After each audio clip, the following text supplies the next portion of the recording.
Hi, this is Carrie Bertrand with the Living the Promises show, and I'm here tonight with our guest, Shelly Skiver, and she is an author of a book called Can You Hear Me Now? And we're really glad to have you on our show tonight, Shelly. Thank you for being here. I had the honor and privilege of reading your book, and I loved it. I have to say it really spoke to me.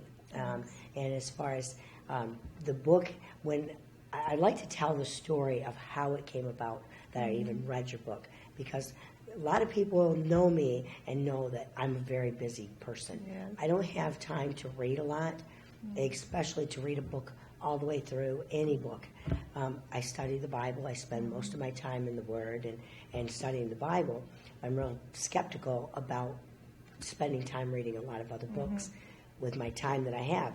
So anyways, I happened to run into a friend or an acquaintance of mine that asked me to teach them the Bible and help her with some Bible studies.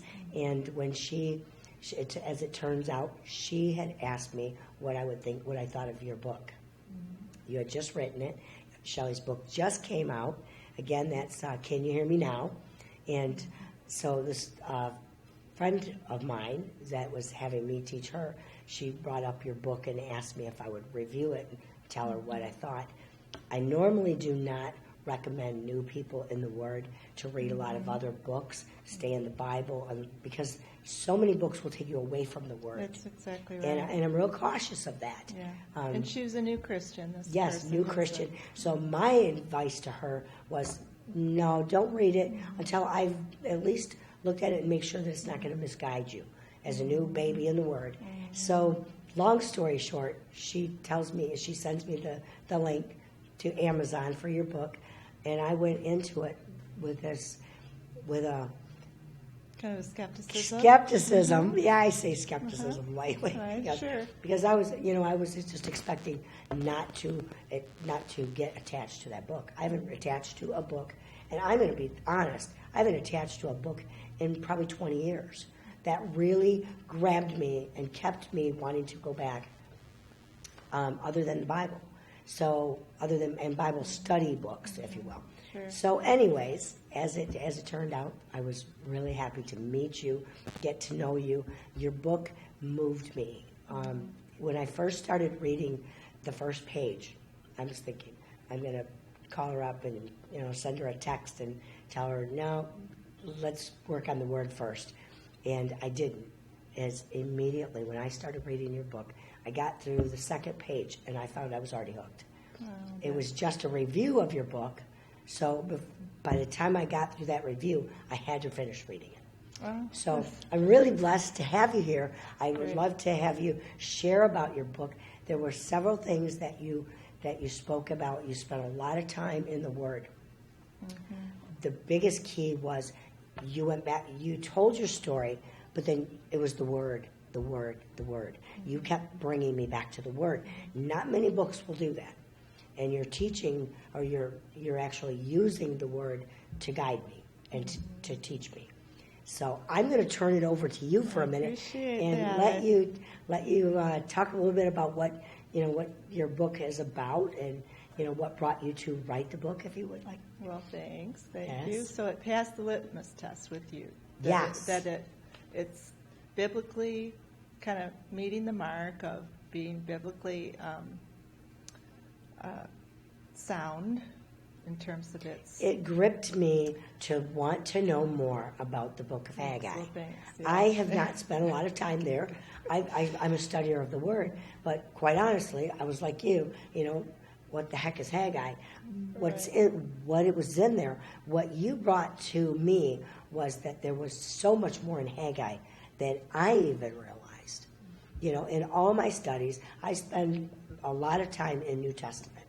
Not that I don't know the Old Testament or read it and study it, but the book of Haggai is not one that I saw that depth that God showed you.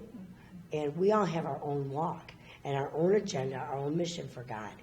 So obviously, he showed you some things that I hadn't needed yet in my life, but it woke me up, and it really blessed me to read it. And your story, the things that you went through that brought you to the book of Haggai. I'd like you to touch a little bit on that for the audience. Okay. Well, thank you. Thank you. As I tell in the book, I became a Christian 18 years ago. So, and I became a Christian in an evangelical style church with contemporary worship, and you could really feel the presence of God there every week, Right. And I came out of a real New Age background and belief system, so I kind of talk about that a little bit in the first chapter, and how I ended up walking even into that church in the first place, and then I just couldn't leave. I just could not leave. I mean, I left that day, the first Sunday, of course, but I just kept going back, and everything that was being preached was so inconsistent with everything that I believed, and, it really caused me kind of a lot of pacing the floor between Monday and Saturday, It just didn't jive at all with where I was coming from, what was kind of, I guess I'd use the term ingrained in my mind, My mind needed to be renewed. I didn't know that, but that's obviously what happened. Well, anyway, about a year after I accepted Christ, I had to go to that church for a couple of years before I accepted Christ. Mm-hmm. It took that long of, hearing the word preached and reading the Bible, even though I didn't, by that time I hadn't sat down and read the whole Bible, but I'd heard enough of it and read enough of it that I eventually did accept Christ in that church. And then about a year later, I had an upcoming... It always happens when you're doing a show. Yes, as soon as I get on the show. I had a hearing, a custody hearing set for September 24th. And, oh my goodness, the way that whole thing came about was just unbelievable.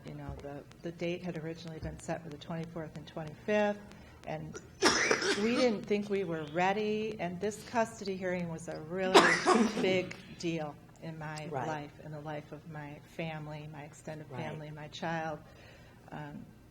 He was only 3 years old at the time, and I had really serious concerns about his well-being in the presence of his biological father and his safety and everything.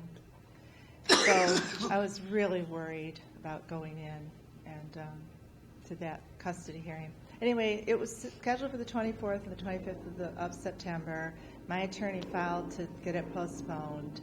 She had a conflict of, 10 cases she had to mediate in an adjacent county on Friday the 25th. And finally, the judge said, you know what, I'm going to let you out for the 25th of September, and I'll release you from that date, but on the 24th of September, we are going to court, even if we have to stay here until midnight.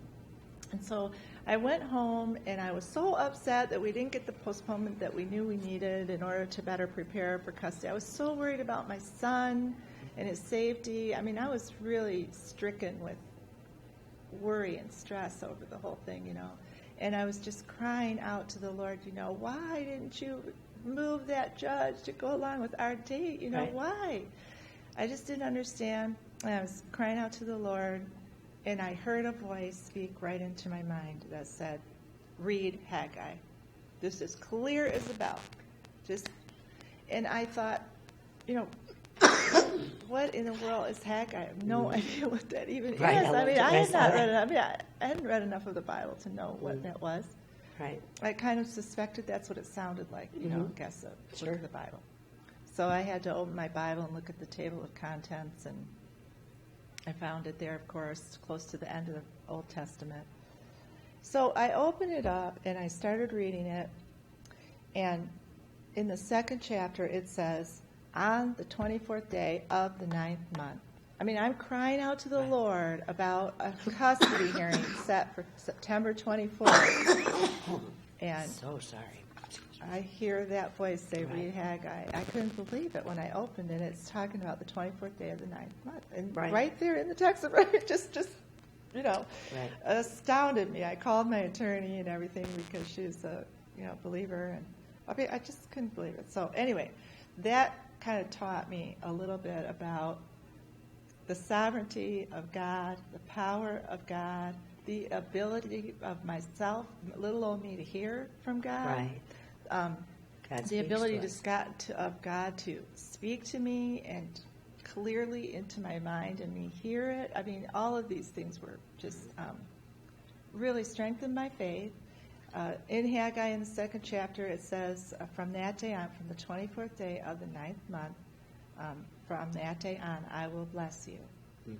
And there are other things there. It talks about defilement and contagion, how defilement is contagious. Right. And how consecration is not. And so I knew the Lord was telling me that my son was going to be protected, and that the Lord was going to be with me in that hearing. Right. And that he was living in a consecrated home of a Christian. Right. And he was going to be protected spiritually, and for that reason, he's going to be protected otherwise too. But anyway, that's the story of how I got to read Haggai for the first time. And as the years went by, Carrie, you know this from my story, the rest of the book of Haggai, which just much of Haggai is about financial distress, or at least on the surface, that's what it's Right. about. But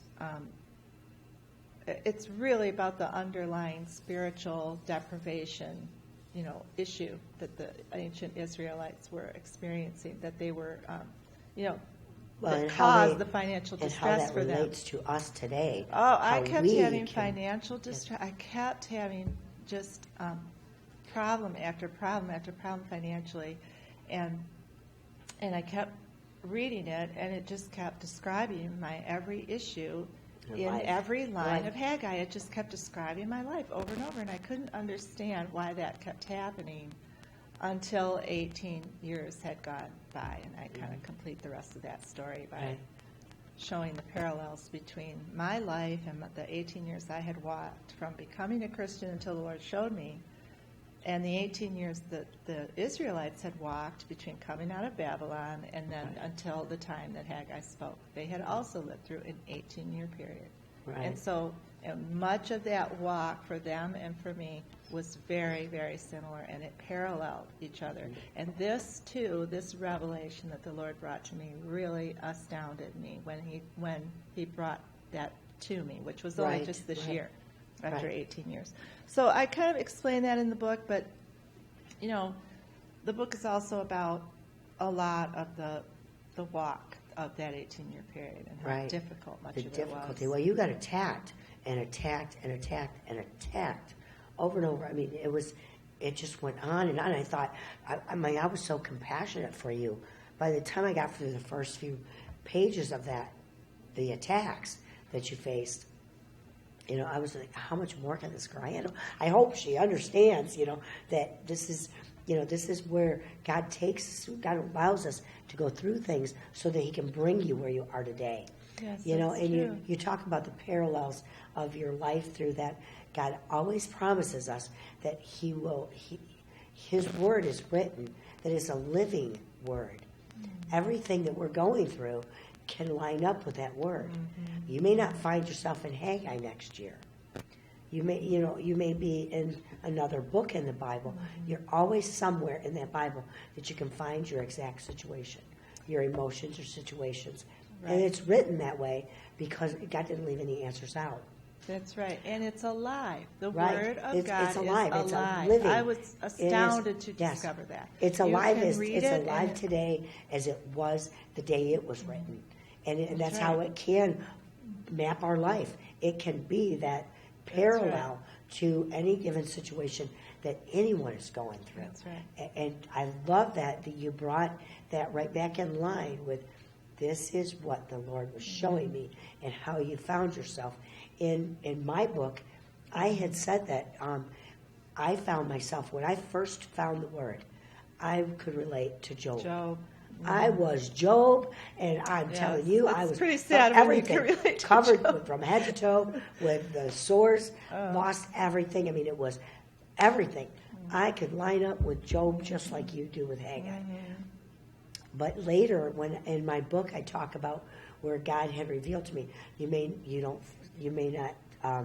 not in the book of Job today. Today you are here. And man, I opened that Bible and it was word for word because I saw a vision where there was a man blinked. And I refer to this in my story. The man blinked and I went into the word and I opened it up and it says, and God blinked.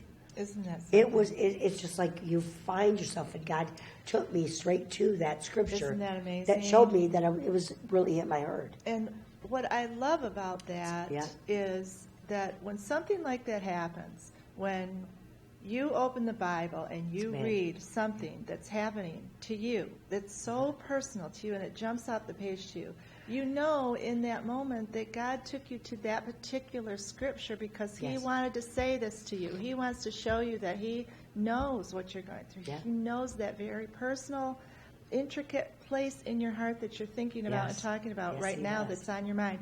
He wants you to know that He knows that very detail, and He's relating to you personally. And when that happens, for me, that is the greatest thrill that can ever happen in my life. It's the greatest thrill in my life. It was the greatest thrill to learn that God was actually speaking to me out of the Bible, and He knew the date, and He heard my prayer, and when I cried out to Him about that date, and He was answering me about that specific date and telling me that it was going to be okay. What's really amazing is that God made sure that that date was in there for you for that day. Isn't that amazing? That and day that court hearing got set on that date. That's how He can say He didn't leave any answers out. It's too great and too big to even try to describe in words in our, limited way with our language.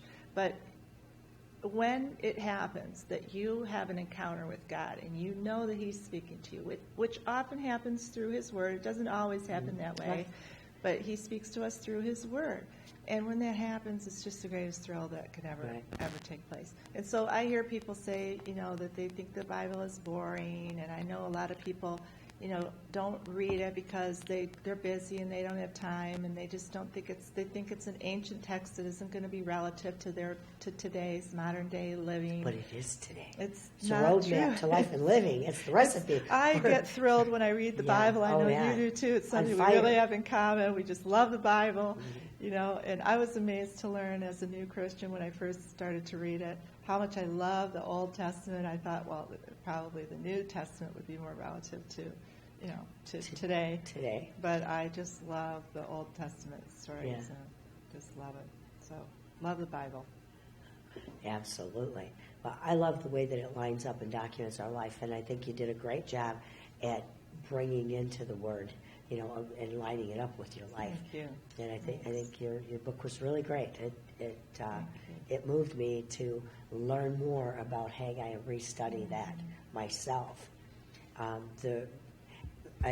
You had talked in your book about a 3-step, and I like this too, that you offered a 3-step guidance or system that would help other people to find what you call their God track. Right. And for me, I've been on a God track for years, but I had gotten so busy with life and living and trying to keep up that I forgot to get focused and really determined to stay on my God track. And that's what it did for me. I knew I was on my God track, but I wasn't stomping on it going, no, Satan, stop pulling me away. I have to get further. So that was a big part of what it did for me. But for other readers to find their God track, you gave 3 simple steps. And why don't you talk about the steps there? Sure. Well, first of all, your God track it's a little bit more, I think, than your purpose. It's a little more than your job. Well, we kind of have what we're doing in life, what we have to do to survive. We have our life, we have our family, our finance, Right, all right, those exactly. things. But then there's something that God wants us to do for Him. I think that was. And He showed me, mission. the Lord showed me through, He kind of took me through a process of 3 simple steps. Right. And so I lay those out in the book to help other people because it really isn't that difficult. No, they were very simple. They're simple to understand. They're easy to understand. For me, I mean, probably the first one was the hardest one to do, and I think it's hard for a lot of people. And that was fully surrendering to God. In your book, you say, you had a line in there that I just absolutely loved, which is, God is to be the pilot of your life, not the co-pilot. Right? And He's not supposed to be the backseat passenger either, which was probably more the case for me. I mean, I had lived a long time not as a believer. I didn't accept Christ until I think I was 38 years old. Give your life over to Him. And so what happened in that time was that I was walking in what I call self-sufficiency. You've heard that term a lot, just self-sufficiency. I mean, I just had my own will, my own way, my own drive. And I walked in that all the time. And I explain in the book how I was actually really terrified to give control of my life over to God. Right. I really was. It was probably the most profound terror I had in my life. And so it was very, very difficult for the Lord to, I call it crush the carnality, or, the Bible calls it burning away the chaff, or right. Whatever it is. It was a very, very difficult road to bring me to a point where I finally said, you know what, okay, I give up, whatever you want to do. Right. Just, okay, whatever it is, I'll do it, whatever it is.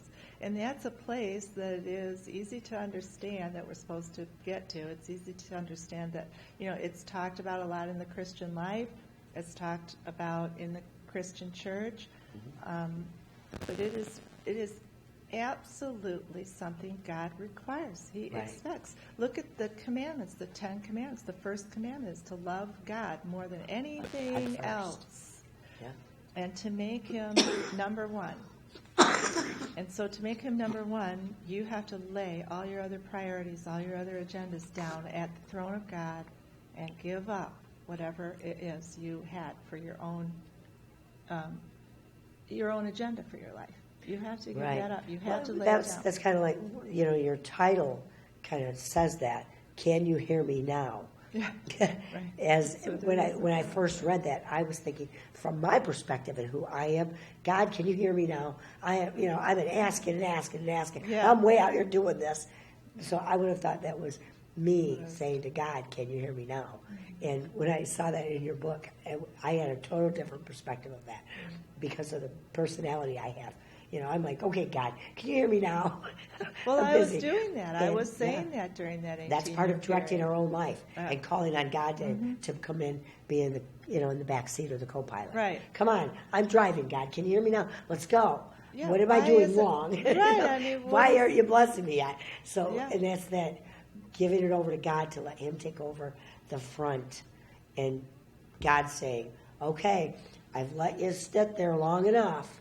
And you've suffered, you're still struggling, you're not getting where you want to be, you have no peace, you have no joy, your finances are destroyed, your life is being attacked and attacked and attacked. Can you hear me now? Right, that's exactly I can't touch it. I can't touch it or help you until you let go and let me lead.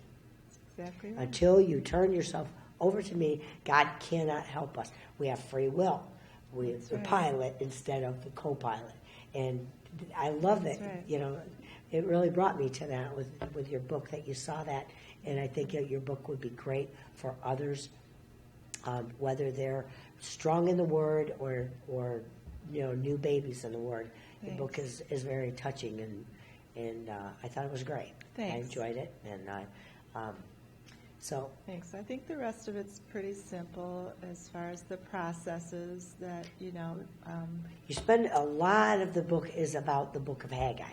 You break it it down was the really guide. close. It was my guide. Like I said, Yes. I was living it for all of those years. And so, even the one process that we've talked about, you and I have talked about it anyway, about going back to the age of innocence, which is one of the things that the Lord took me through. And even in that process, which is it's really a process that I learned from Pastor Tim's story in California, and it's all about going back in time to when you were in grade school or junior high school, and if you can physically go back to the playground at your school and sit there for a long time to just That place. get back to where you were, reconnect with who you were back then. And even that process, Haggai says, think about, give careful thought to how things were before one stone was laid on another in the foundation temple. Think about how things were. Give careful thought to. He tells you in the little 38 verses that are in Haggai, there are 2 verses that tell you to go back.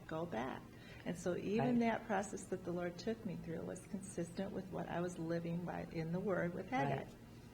And so Haggai is the guide through the book. And like I said, Haggai is a lot about, when you kind of first read it on the surface, it's about financial distress that was happening, blight, financial blight and life blight that was happening to the Israelites. Yeah. And so for people who are going through that, I think it could be very helpful to people who have been going through financial distress, or people who have been going through relationship distress. Right. There are all And kinds of blights in life. The attacks, just constant attacks of health and finance.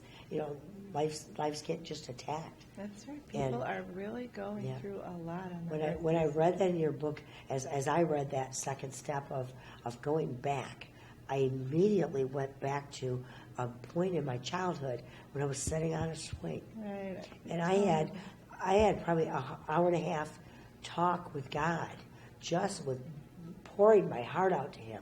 And I wasn't even a church-going child. My family wasn't a Christian family, but I was in so much turmoil inside. I was 13 years old, and I went back to that moment when you said that in your book, and I was reading it.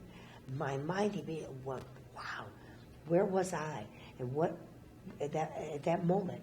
So it brings it back to the person, whoever's reading the book, I think will find a great guide for themselves, no matter where they are. They'll relate to your story because God, like many people, allowed you to be challenged and have so many different things. That was the attacks that you had.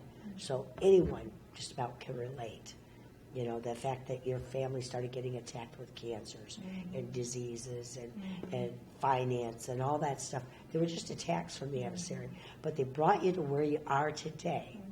And when you went back, you had said in your book that you realized, wow, as a child you loved to write and you had lost that. But you wrote a book. So it worked for you. I'm sure that it will work for the audience, and I think we're running close out of time. Is there anything else that you would like to share with the audience before we start wrapping up? No, I just pray for people to be able to find their God track. Hope and pray that the book will help other people who are wondering what their purpose in life is, or wondering what it is that God wants them to do with their life.